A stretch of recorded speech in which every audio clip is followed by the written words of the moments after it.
Возникает вопрос, как малому или среднему бизнесу воспользоваться преимуществом искусственного интеллекта, если разработка собственных решений кажется сложной и дорогой.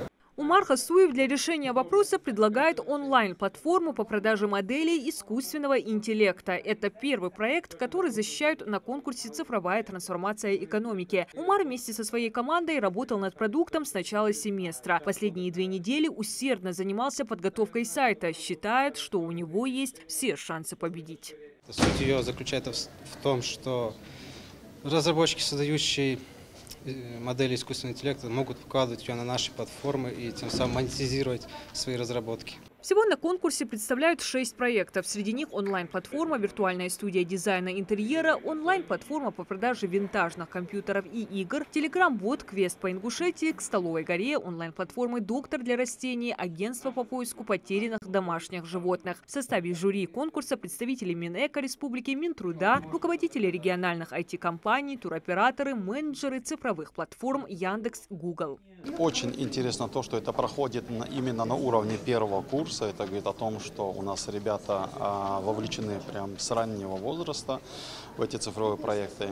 И сегодня, на мой взгляд, вообще Ингушетия на Северном Кавказе занимает лидирующие позиции в рамках развития IT.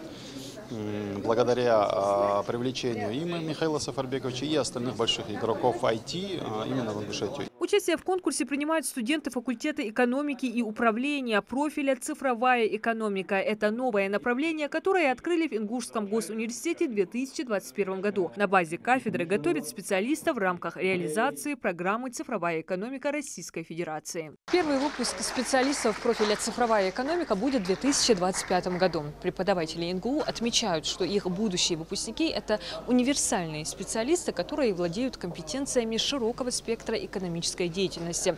Уверены, что они будут востребованы в банковском секторе, в сфере финансов, бухгалтерии, страхования, налогообложения, а также в государственных и муниципальных службах. То есть это экономисты с более углубленными знаниями в сфере IT-технологий. Организаторы конкурса отмечают актуальность этой профессии, так как любая сфера деятельности не обходится без цифровой трансформации. Сегодня без цифровизации фактически не может функционировать ни одна сфера деятельности. То ли это экономика, бизнес, потому что онлайн-маркетинг, электронная торговля – это все является результатом цифровизации. Если мы возьмем систему образования, то дистанционное образование, вебинары, которые проводятся, это все тоже является заслугой цифровизации.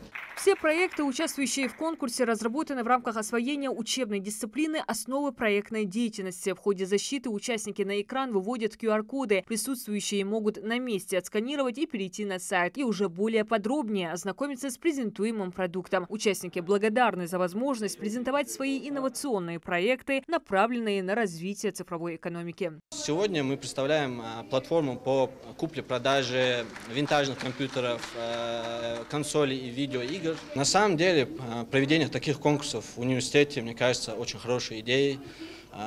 Это как-никак практика для разработчиков.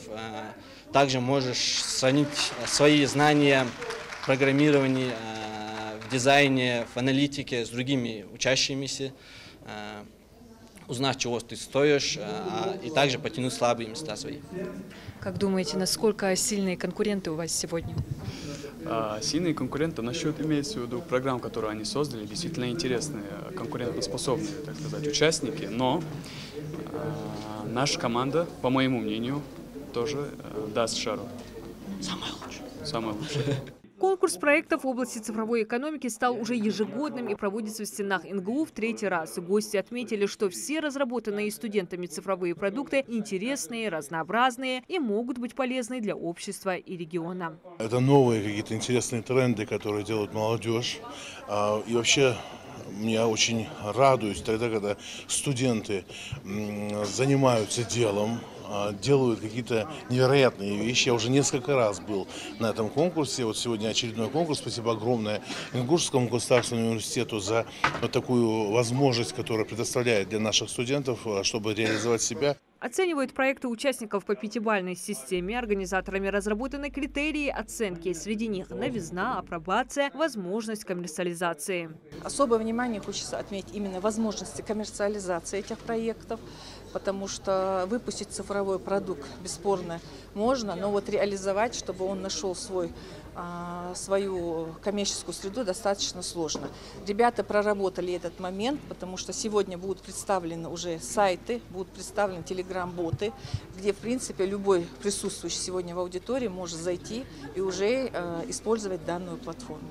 Главная цель конкурса – дать возможность показать свои знания и навыки в области цифровых технологий. Уверены, что идеи участников станут ярким примером для других студентов и помогут создать цифровое будущее. Диана Дударова, Султан Магушков, Магаз 24.